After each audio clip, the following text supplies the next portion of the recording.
आज हम इस वीडियो में सीखेंगे कि ग्रो ऐप में कैसे म्यूचुअल फंड सेलेक्ट करेंगे। यहाँ पर आपको स्क्रीन पर दिख रहा होगा एक्सप्लोर में आप जब कलेक्शन में जाएंगे तो यहाँ पर high return, tax saving, better than FD, top companies, SIP with 500 and sector bets दिए गए हैं। इसमें हाई रिटर्न में हम जाएंगे तो वो 1 year, 2 year, 1 year and 3 year और 5 ईयर के जो रिटर्न है उनका कंपैरिजन अलग अलग म्यूचुअल फंड का बताएगा। यहाँ पर आप देखेंगे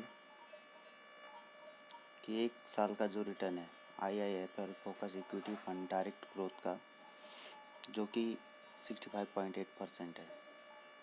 इस तरह से इसमें बताया गया है और इसे हम ओपन करके देखेंगे। यहाँ पर 3 ईयर का भी हम चेक कर लेंगे जो कि 27.88% है। 5 ईयर का भी चेक कर लेंगे जो कि 19.89% है। तो हमें ये ज़्यादातर ध्यान में रखना होगा कि लॉन्ग टर्म में कौन सा अच्छा बेनिफिट हमें दे रहा है यहाँ से सेलेक्ट करने पर रिटर्न के अनुसार।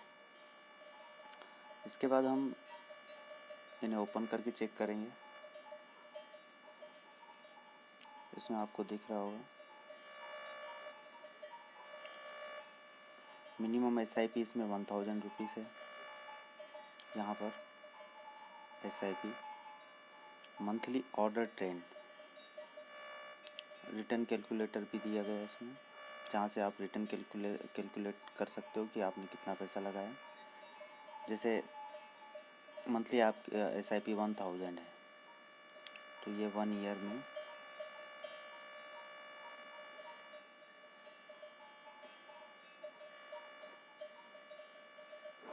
1 ईयर में आपका रिटर्न कितना कर देगा, 14,992, यानी आपके 12,000 जो है 14,992 बन जाएंगे। यदि अगर आपने वन टाइम 20,000 का इन्वेस्टमेंट किया होता तो वो 1 साल बाद 33,160 रुपये बन गए होते।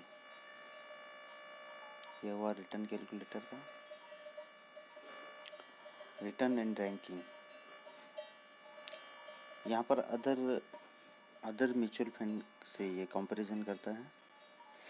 इसका 1 ईयर में 65.8% है जो कि कैटेगरी एवरेज से भी ज़्यादा है, उसी कैटेगरी के एवरेज से।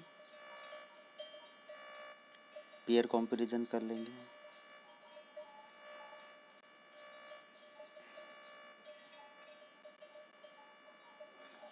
कि इसी कैटेगरी में और कौन से म्यूचुअल फंड है। होल्डिंग देख लेंगे। होल्डिंग देखना बहुत ज़रूरी है कि कौन कौन सी कंपनियों में ये निवेश करता है, उसी के अनुसार इसका रिटर्न भी रहेगा। देखो ICICI बैंक लिमिटेड में इसका मैक्सिमम वेटेज है 9.28%। Infosys limited, HDFC bank, axis bank, Larsen and Toubro, भारतीय एयरटेल, बजाज फाइनेंस, ये आप अच्छे से चेक कर लीजिएगा क्योंकि जिस कंपनी में निवेशित है उसी के ऊपर डिपेंड करता है कि रिटर्न कितना अच्छा देता है। यहाँ से एक्सपेंस रेशियो चेक कर लेंगे हम। देखिए इसका एक्सपेंस रेशियो 0.9% है जो कि 1% से लेस पर 1% है। Exit load 1% if redeem with in 12 month, मतलब 12 महीने के पहले जब आप पैसा निकालते हो आपका, तो 1% आपको एग्जिट लोड लगेगा, यानी 100 रुपये पे 1 रुपये। स्टाम्प ड्यूटी ऑन इन्वेस्टमेंट, ये 0.005% का स्टाम्प ड्यूटी लगेगा। Return are tax at 15% if you redeem before 1 year, यानी आप 1 साल के पहले भी निकालते हो तो ये 15% का इस पर टैक्स लगेगा। और यदि अगर 1 साल के बाद निकालते हो 10% का टैक्स लगेगा। फंड मैनेजमेंट, अब यहाँ पर फंड को जो मैनेज कर रहे हैं वो है वो चेक यहाँ पर देख सकते हैं और इनके बारे में हम जानकारी भी देख सकते हैं। Other plans in the same fund, इसी फंड में कोई और प्लान है वो यहाँ से चेक कर सकते हैं। फंड हाउस एंड इन्वेस्टमेंट, ये फंड हाउस के बारे में बताएगा तुम्हें कि कब ये म्यूचुअल फंड बना था, रैंक कितनी है इसकी कंपनी इंडिया में, इसका ऑब्जेक्टिव बताएगा। तो आज के लिए इतनी जानकारी सफिशिएंट है। आप हमेशा 2-3 चीज़ों का ध्यान रखिए।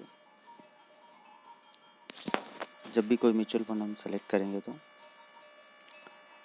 रिटर्न जो है लॉन्ग टर्म में अच्छा होना चाहिए, और वह म्यूचुअल फंड किस कंपनियों में ज़्यादा वेटेज रखे हुए है, किस कंपनियों में ज़्यादा पैसा निवेश करता है।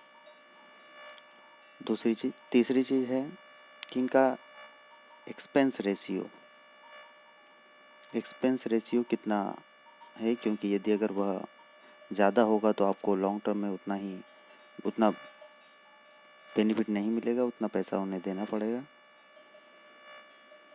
और चौथी चीज़ है कि जो एएमसी हैं उनके मैनेजर कौन है, क्योंकि पैसा जो मैनेज कर रहे हैं उनके ऊपर भी यह डिपेंड करता है। ठीक है, आज के लिए इतना बहुत है। बहुत बहुत धन्यवाद।